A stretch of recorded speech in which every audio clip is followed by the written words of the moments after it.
Olá, minha família de podcast, sejam bem-vindos a mais um episódio do Alma de Poeta. Às vezes, quando eu estou gravando os episódios, eu fico pensando no tanto de problemas que aparecem nas nossas vidas, né? São problemas de relacionamento, problemas financeiros, problemas familiares. Às vezes são problemas que estão além da nossa capacidade de resolução. Nessas horas, a gente tem que buscar ajuda. Muitas pessoas deixam de melhorar a vida apenas por orgulho, por se acharem autossuficientes. Mas nós estamos ainda muito longe da autossuficiência. Nós ainda somos espíritos em aprendizado aqui na Terra. Então, meus irmãos, quando vocês se sentirem perdidos, sem saber que rumo tomar na vida, procurem orientação, procurem aconselhamento. Existem pessoas boas, pessoas dispostas a te ajudar, tanto no plano físico da matéria, quanto do outro lado da vida. Nós precisamos apenas estar dispostos a nos abrir para receber o auxílio necessário. E olha, muitas vezes, uma simples orientação que a gente recebe, um conselho, uma palavra de conforto, já é suficiente para que a gente consiga adquirir forças para continuar a caminhada. Às vezes, quando a gente expõe o nosso problema para outra pessoa, talvez essa pessoa consiga enxergar com mais clareza a saída que nós não estamos conseguindo ver. Porque muitas vezes, quando a gente está no centro da tempestade, nós não temos serenidade suficiente para analisar aquilo que nós estamos passando com a devida imparcialidade, né? A gente se envolve emocionalmente de uma tal forma com os nossos problemas que muitas vezes esses problemas parecem se tornar maiores do que eles são realmente. Ah, Evandro, é fácil você falar isso, porque não é você que está sentindo na pele o que eu estou sentindo. Exato. E é por esse motivo, por eu não estar sentindo na pele o teu sofrimento, é que eu consigo racionalizar com mais clareza sobre o que está acontecendo com você. Muitas vezes, a gente precisa ter a humildade de, pelo menos, ouvir de bom grado o que a outra pessoa tem para dizer. E olha que isso é difícil. Às vezes, o nosso orgulho impede da gente aceitar o que a outra pessoa está dizendo. Eu, através da minha caminhada pela Umbanda, eu já tive a oportunidade de ouvir muitos problemas, de ouvir muitos relatos difíceis. Como também eu já tive a felicidade de ouvir conselhos maravilhosos, né? E eu aprendi uma coisa com tudo isso. Todo mundo tem algo de bom para nos oferecer. Não importa se a pessoa é uma pós-doutorada em psicologia ou se ela é simplesmente a faxineira que varre o condomínio do seu prédio. Todo mundo tem uma lição para nos passar. A gente precisa apenas ter a humildade de ouvir os ensinamentos que essa pessoa carrega. As pessoas estudadas, elas vão nos passar os ensinamentos que elas aprenderam com os livros. E as pessoas simples, que não tiveram a oportunidade de estudar, elas vão nos passar os ensinamentos que elas aprenderam com a vida. Eu lembro que um dia, eu estava triste com uma situação que eu estou passando na minha vida e eu fui dar aula. Eu não sou professor, tá, gente? Eu dou aula como voluntário numa instituição aqui em São Paulo que acolhe refugiados de outros países. Então, 2 vezes por semana, eu tento ensinar português para essas pessoas que vieram tentar a sorte aqui no Brasil. São pessoas que vieram fugindo de guerras, de violência, de pobreza.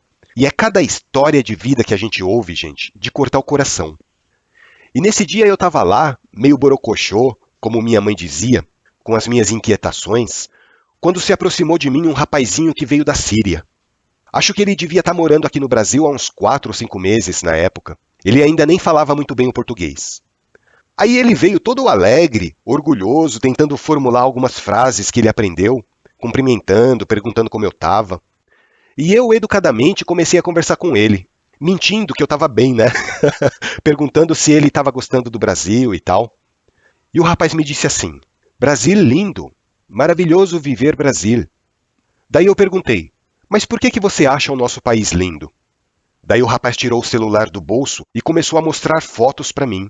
Escombros do que restaram da cidade dele depois que foi bombardeada por extremistas islâmicos.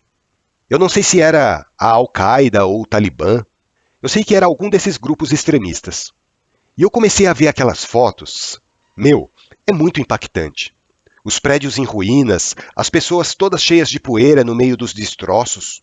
Daí o rapaz virou para mim e falou assim: olha, esse país meu, agora entende Brasil bonito? E ele continuou falando: eu aqui, primeira vez, ver árvore. E eu, ouvindo aquilo, olhei para aquele jovem que estava sorrindo para mim e pensei comigo: meu, qual que é meu problema mesmo? Será que essa minha tristeza se justificaria diante da experiência que esse rapaz viveu lá na Síria?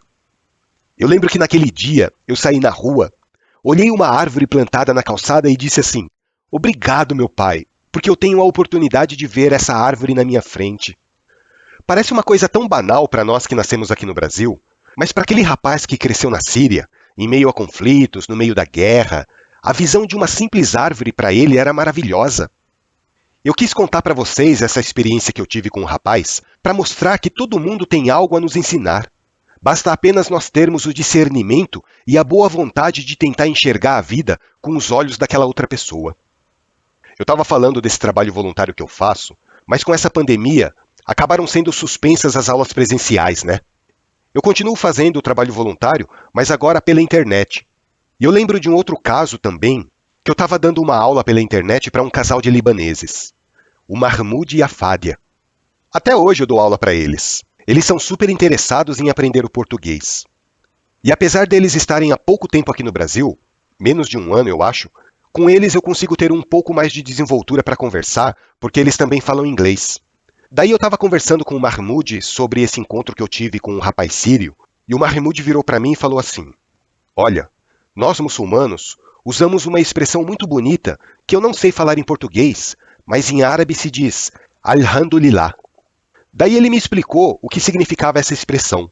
Ele disse assim: "Para tudo de bom que acontece na nossa vida, no nosso dia, a gente costuma dizer Alhamdulillah. E a gente fala essa palavra com um intenso sentimento de gratidão. É um agradecimento a Deus pelas coisas que a gente está passando, por aquilo que nós já conquistamos na vida, pelas oportunidades que aparecem no nosso dia." E naquele dia, eu dormi pensando naquilo que o Mahmoud me falou. O Mahmoud é muçulmano e ele me trouxe um ensinamento muito bonito do Alcorão. A necessidade que nós temos de agradecer por tudo. Agradecer todos os dias, até mesmo pelas pequenas coisas que acontecem na nossa vida. E olha só que legal, gente. Religiões diferentes, culturas diferentes, mas que trazem os mesmos ensinamentos que eu já ouvi de pessoas aqui no Brasil. De pessoas, inclusive, que são muito queridas na minha vida, por quem eu tenho um amor profundo. Quantas vezes no nosso dia nós agradecemos a Deus pelas coisas que nós temos? Quantas vezes nós falamos Alhamdulillah? Não em árabe, né, gente? Mas elevando ao pensamento ao Criador de tudo e dizendo: "Obrigado, Senhor. Obrigado, meu Pai. Graças a Deus." Quantas vezes nós paramos para admirar um amanhecer ou o entardecer do dia, para sentir o prazer que nos dá encher o nosso pulmão de ar, para apreciar a beleza de uma flor pequenininha que está lá perdida no meio do jardim? Quantas vezes nós paramos para agradecer a cama em que nós dormimos, a coberta que nos esquenta, o transporte que nos leva para onde nós precisamos ir? Para tudo isso, os muçulmanos dizem Alhamdulillah. E hoje, quando eu me sinto triste com alguma situação, com pessoas, ou quando eu fico injuriado comigo mesmo, eu penso nesses ensinamentos simples que eu recebo dos outros e que acrescentam tanto na minha vida. Não sei, talvez seja a espiritualidade que esteja colocando essas pessoas no meu caminho para que eu aprenda com elas. São pessoas simples que nos trazem grandes lições de vida. Assim como são as entidades da Umbanda, né? São espíritos simples que nos trazem grandes ensinamentos. Quem já participou de uma gira de Umbanda e já teve a oportunidade de conversar com um preto velho ou com um caboclo, ou então com uma criança, sabe do que eu estou falando. Porque esses espíritos, de uma maneira simples, de uma maneira humilde, trazem ensinamentos maravilhosos para a gente. Assim como aquele garoto sírio me trouxe, assim como o meu aluno libanês também acabou me relembrando de atitudes que eu já deveria ter internalizado na minha vida. E cada um deles trouxe o ensinamento da sua maneira, do seu jeito, talvez sem nem mesmo ter a noção de que estaria contribuindo tanto para o meu crescimento espiritual.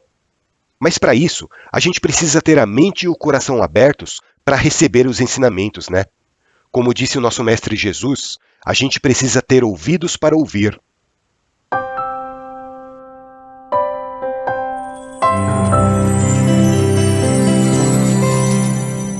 Bom, mas vamos lá.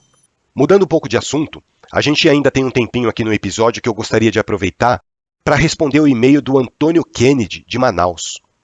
O Antônio entrou em contato comigo pelo site do Alma de Poeta, dizendo que ele está gostando muito de ouvir o podcast e ele deixou uma sugestão aqui para a gente. O Antônio escreveu o seguinte e-mail para mim. Olá, bom dia. Eu estava ouvindo o seu podcast no episódio 14 E acredito que às vezes há uma confusão quando tratamos da origem da Umbanda. Mas afinal, qual é a origem da Umbanda? De onde ela surgiu? Ela é uma religião totalmente brasileira? Acredito que a resposta a essas perguntas podem esclarecer aqueles que se interessam, apesar de você já ter falado um pouco nesse episódio. Muito obrigado, Antônio, pelo seu contato. Eu já respondi o seu e-mail, assim como eu costumo fazer com todos aqueles que me escrevem, enviando as suas dúvidas e sugestões. E realmente esse é um questionamento muito frequente, né, Antônio? A gente costuma ver, por exemplo, na mídia, falando que a Umbanda é uma religião de matriz africana. E isso acaba trazendo uma certa confusão, né? As pessoas acabam pensando que a Umbanda nasceu na África, quando não é verdade. A Umbanda é uma religião 100% brasileira, assim como é o Candomblé, assim como é o Catimbó Jurema. E por que eu digo isso? Em lugar nenhum do mundo você vai encontrar nenhuma dessas três religiões como sendo nativas daquele país. Claro que hoje em dia já tem terreiro de Umbanda na Alemanha, em Portugal, até mesmo no Japão. Mas você vai perceber, em todos esses casos, quando a gente fala da prática da Umbanda e do Candomblé em outros países, que existe sempre uma ligação com o Brasil, né? São brasileiros que estão vivendo no exterior e que estão sentindo falta de praticar a sua religião. Daí eles acabam resolvendo abrir um terreiro. Eu tenho certeza que muito candomblecista vai chegar para mim e vai falar assim: você está errado. O candomblé veio da África junto com os escravos. Tanto é que a gente fala iorubá no candomblé. Tudo bem, mas se você for lá na África, você pode rodar o continente africano inteirinho que você não vai encontrar em nenhum lugar a prática do candomblé. Você vai encontrar outras práticas religiosas que cultuam vuduns, inquices, orixás, mas que são totalmente diferentes do candomblé brasileiro.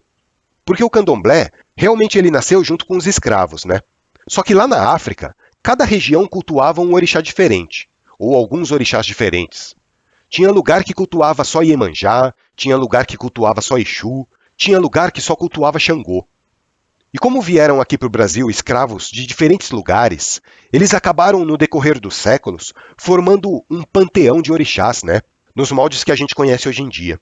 Então, assim, essa compilação de crenças, esse emaranhado religioso, começou a ser formatado aqui no Brasil com o nome de candomblé.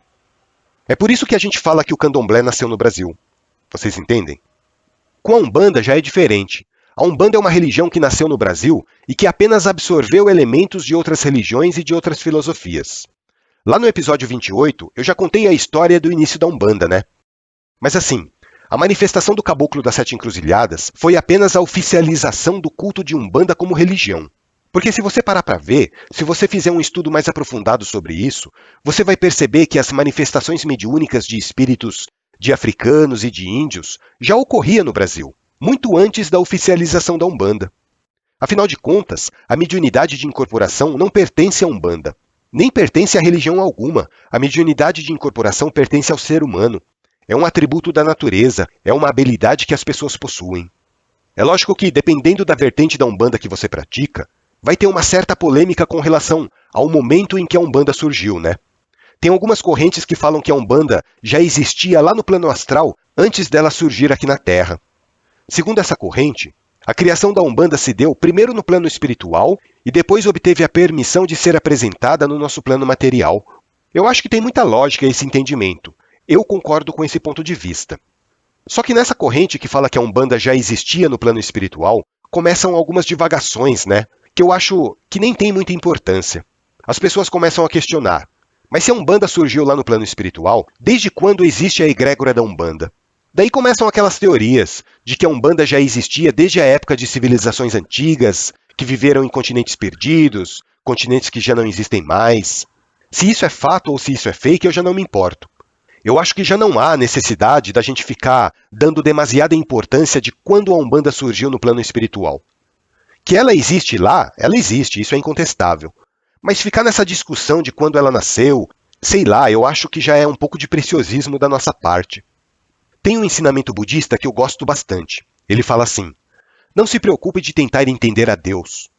Não perca o seu tempo tentando entender algo que ainda está além da sua compreensão. Preocupe-se mais com as coisas imediatas, que surtirão efeitos mais concretos na sua evolução espiritual. O budismo fala que, ao invés de tentar entender a natureza de Deus, a gente deve se preocupar mais em melhorar como pessoa. É isso que importa no momento. E esse mesmo ensinamento eu trago para a Umbanda. Não perde o seu tempo tentando entender a natureza de um orixá ou quando a Umbanda foi criada no plano espiritual. Isso só vai alimentar a nossa vaidade. Porque independente da conclusão que a gente chegue, a gente vai acabar achando que sabe mais do que o outro, né? Nós precisamos direcionar as nossas atitudes para coisas mais concretas, que realmente vai fazer com que o nosso espírito evolua. É lógico que é bom saber, é bom estudar, é bom adquirir conhecimento, mas desde que esse conhecimento tenha um propósito. De nada vale a gente estudar apenas para alimentar o nosso ego, para a gente achar que sabe mais do que o outro. Eu, como sempre, acabei me enrolando aqui no assunto, mas eu digo para você, Antônio, respondendo a sua pergunta, que por sinal eu acho que é uma pergunta muito pertinente, a Umbanda é sim uma religião genuinamente brasileira. Ela nasceu no meio do nosso povo, da nossa cultura, para atender às nossas necessidades espirituais. Eu te agradeço imensamente pela sugestão, te agradeço pela oportunidade da gente poder conversar um pouquinho mais sobre esse assunto. E assim, independente da vertente da Umbanda que você mais se afiniza, independente da corrente que você segue, são apenas pontos de vista, né? A gente vai trocando figurinhas para completar o nosso álbum. Às vezes você tem uma figurinha que eu não tenho, às vezes eu tenho uma figurinha que você não tem, e a gente vai se ajudando. A sua maneira de enxergar o mundo vai deixar a minha visão mais abrangente, do mesmo modo que a minha maneira de interpretar a Umbanda talvez possa enriquecer um pouco mais a sua experiência dentro da nossa religião. Eu espero que vocês tenham gostado do episódio. Se vocês gostaram, mande um e-mail para mim. Se vocês não gostaram, também mande um e-mail para mim. Das duas maneiras eu vou ficar muito feliz de receber um feedback de vocês. E para quem escuta o podcast pelo Spotify, ou pelo Deezer, ou pelo Amazon Music, ou qualquer outro aplicativo, saibam que a gente também tem um site onde vocês podem deixar as suas mensagens. É só digitar lá no seu navegador, almadepoeta.com.br. Ou então, se vocês quiserem, já manda um e-mail direto para mim, contato@almadepoeta.com.br, que eu vou ficar muito feliz em responder. Um grande abraço a todos, fiquem com Deus, e como dizem os árabes, Alhamdulillah por mais esse episódio.